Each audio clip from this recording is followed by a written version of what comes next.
What we got here, this is my Zeiss collection here, the Nikons, as I told, have to go. There's about a dozen of Zeiss lenses, but let's go through this bunch of cameras a bit systematically, periodically. What you have here is a CONTAX I from 1932, being developed at Zeiss NIKON at Dresden, East Germany at the time, by the Zeiss NIKON boss himself, Dr. Heinz Küppenbender, and it was actually at the time to compete with the Leica 1. It looks more sophisticated than the Leica 1, had a more sophisticated shutter up to, if I remember that right, almost 1,000th or 750th of a second. It's not as good to see, but here's a fast and a slowed time dial here on this winder. You have to know how to do it. By the way, this camera from 1932 still works perfectly. Why? Because I had here a very famous craftsman, I would call him King Midas, was actually Mr. Weinert at Munich, who repaired all my shutters and all my rollo, all the nylon ribbon bands are replaced. So that's where it all starts. CONTAX one from 1932 with a famous Tessar at the time. I have also lenses up to a Sonar 1.550, which was developed by the young, at the time very young Zeiss lens designer, Dr. Ludwig Berthollet, who designed before that the Erno-Star at Ernemann and now the Sonar. I want to go into all the details with the lenses. It's a different topic altogether. All I want to say, that's where it all started. And later came the CONTAX 2 and 3 pre-war with a big rangefinder base, followed by, after Second World War, when East and West German Zeiss separated, the West German guys in Stuttgart-Heslach from Zeiss NIKON. It's by the way called Zeiss NIKON and not Zeiss NIKON, like it's not called Porsche, it's in Porsche and BMW. And anyway, it's German words. I don't want to be too picky. So these CONTAX 2A with Sonar 250 is already light coated. This T stands for transparency.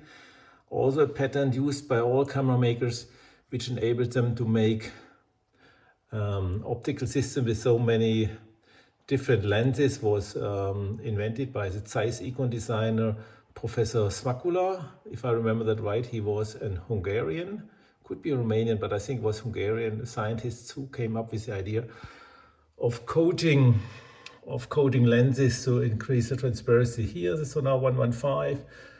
Dr. Ludwig Berthollet's masterpiece. I will show later pictures, a very famous book. Later in Stuttgart, Heslach in the Donhaldenstraße, they built the Contaflex SLRs, which had a central shutter. But that was actually a dead end because you can't change the lenses totally. You can change the front lens because this was a set. The front lens of the Tessar can be removed. And they try to keep us with the Japanese. The last try was here, the Icarus 35S from 1968, I believe. But what's really super famous on this camera, hard to see, there's this Ultron 1.850 millimeter with the first lens being not a convex or concave lens, calculated by Dr. Tronier, and this is one of the most amazing lenses even up to now. If I use this on my Sony 7R digital, the results are just outstanding. In a camera magazine says it might be the sharpest object lens they've ever tested. I don't want to get too much into all the details. Here's the CONTAX RTS II.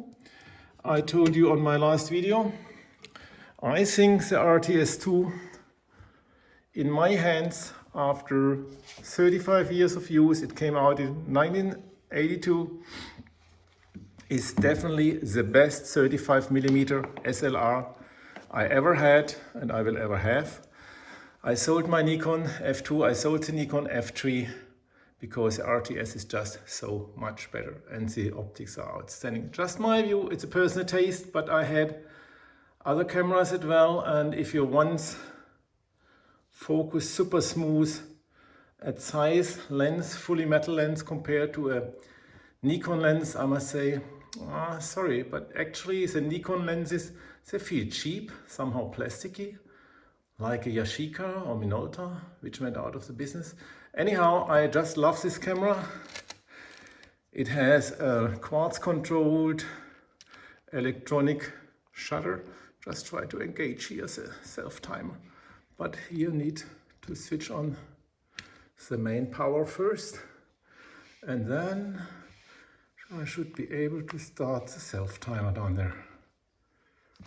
Yes, 10 seconds. And this is a TTL camera, TTL flash light metering, and so on, up to 2,000ths of a second. If I need somewhat faster, I can always go back to my CONTAX ST, which has the most famous lens you can buy from a zoom. This is a super sharp Vario Sonar 20, sorry, no, it's not 28 to 70, that's on the sibling. This CONTAX 139 Sports Vario Sonar 28 to 70 millimeter, which came with a CONTAX Aria, which I personally don't like so much because it was made out of plastic, whereas the CONTAX 139 RTS and also my trusty ST have full metal bodies.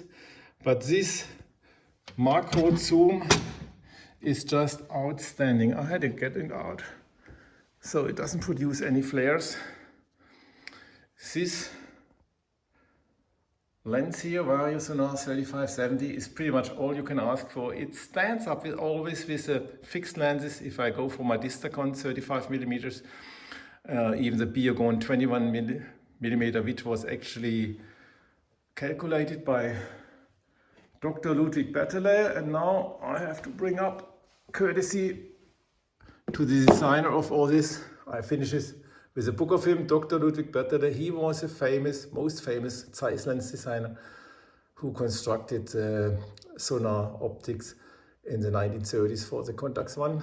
And that's my summary here for the CONTAX cameras. I think these are the best 35mm SLRs, and I had NIKON F1, NIKON F2, NIKON F3, but they are outdated. And in 1980 I switched totally to CONTAX RTS, never look back, because these are just the better cameras and more capable optics. Just my point of view, I don't want to be hard, but I'm more than happy and I will keep them forever, producing excellent results with the Zeiss lens trains. Bye bye.